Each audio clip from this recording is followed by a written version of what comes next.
सपाइयों ने जिलाधिकारी को सौंपा 16 सूत्रीय ज्ञापन। समाजवादी पार्टी जिला अध्यक्ष महेंद्र नाथ यादव के नेतृत्व में पार्टी नेताओं कार्यकर्ताओं ने गुरुवार को शारीरिक दूरी का पालन करते हुए जनहित के 16 सूत्रीय मांगों को लेकर जिलाधिकारी कार्यालय के समक्ष शांतिपूर्ण प्रदर्शन कर राज्यपाल को संबोधित ज्ञापन उप जिलाधिकारी सदर को सौंपा। समाजवादी रिक्शे को खींचते हुए चल रहे थे। इसी क्रम में तहसील मुख्यालयों पर विधानसभा अध्यक्षों ने ज्ञापन सौंपा। ज्ञापन सौंपते हुए सपा जिलाध्यक्ष महेंद्र नाथ यादव ने कहा कि केंद्र की सरकार प्रतिदिन डीजल पेट्रोल के मूल्यों में वृद्धि कर देश के जनता के हितों से खिलवाड़ कर रही है। कहा कि कानपुर के बालिका संरक्षण गृह में जिस प्रकार से अत्याचार हुआ, उसमें योगी सरकार में उड़ रही कानून व्यवस्था की धज्जियां और गरीबों के उत्पीड़न की पोल खोल दिया है। शिक्षकों की नियुक्ति प्रक्रिया और पशुपालन विभाग में हुए घोटालों में भाजपा के जिम्मेदार मंत्रियों, उनके प्रतिनिधियों, वरिष्ठ अधिकारियों के विरुद्ध जांच और कार्रवाई की जगह उनको बचाने का प्रयास किया जा रहा है। समाजवादी पार्टी जनहित के सवालों को लेकर संघर्ष जारी रखेगी। उत्तर प्रदेश की योगी सरकार नौजवानों, किसानों, व्यापारियों, मजदूरों का विश्वास खो चुकी है। गन्ना किसानों को उनका बकाया नहीं मिल रहा है। निजी स्कूल जबरिया अभिभावकों से फीस वसूल रहे हैं और सरकार के जिम्मेदार चुप्पी साधे हुए हैं। समय आने पर उनका करारा जवाब दिया जाएगा।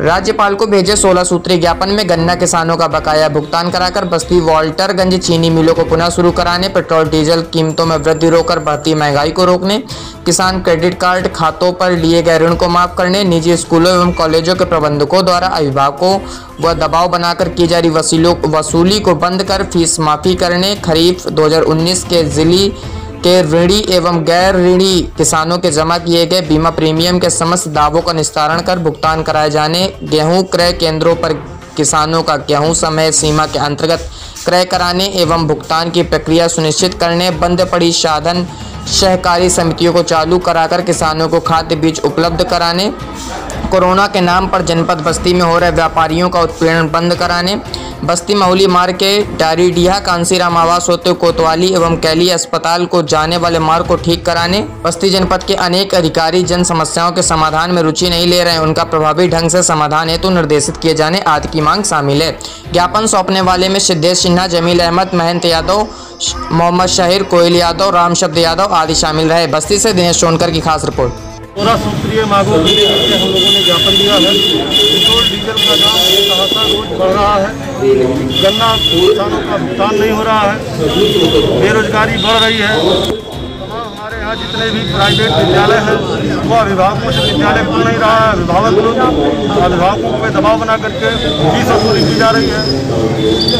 जो कानपुर में बालिका गृह में कांड हुआ है, हमारी मांग है कि उसका CBI जांच हो। इन्हीं सब मुद्दों को लेकर के 16 सूत्रीय मांगों को लेकर के आज ज्ञापन दिया गया। सबसे बड़ी बात है डीजल पेट्रोल के दाम जिस तरीके से बढ़ रहे हैं, क्या लगता है सरकार आम आदमी की बात करती है और अब ऐसे में वृद्धि को किस नजरिए से देखते हैं? अब आम आदमी की बात कहाँ रह गई। इस समय बुआई का सीजन चल रहा है, धान का सीजन चल रहा है, जुताई का सीजन रहा है। किसान का सबसे ज़्यादा जो है इसमें जुताई बुआई का काम चल रहा है। डीजल का दाम हिंदुस्तान में पहली बार हुआ कि डीजल का दाम पेट्रोल से महंगा हो गया।